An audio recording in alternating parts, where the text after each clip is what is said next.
Hi there. This week I want to talk about checking your weight. We all know keeping fit is important, and if you think your shape is perfect just the way you are and you don't need to exercise, please think again, because it's beyond the shape. It's actually about being healthy and keeping fit. Anyways, I want to focus on spiritual weight and how they come about and how to keep fit spiritually. And I'll start by explaining spiritual weight from two perspectives: burdens and gluttony. We all know that there is a calling upon everyone's life, and that calling can be classified as burdens because it's peculiar to you as a person.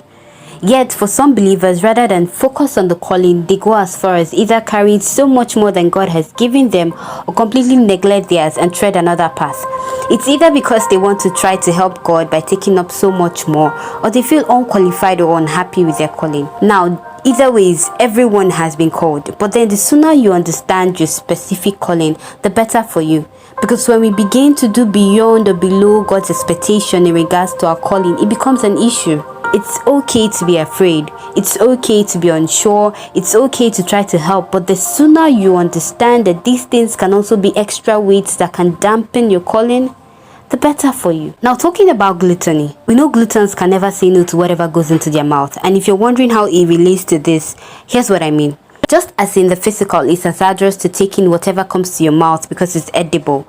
Disregarding the fact that all things might be edible but not all things is healthy, same also with the spiritual realm. It's so sad to see that so many believers don't have limit to what they feed their spirit man with. They take in anything and everything under the guise of Christianity. If we're not conscious and cautious with what we feed our spirit man, we become spiritually obese.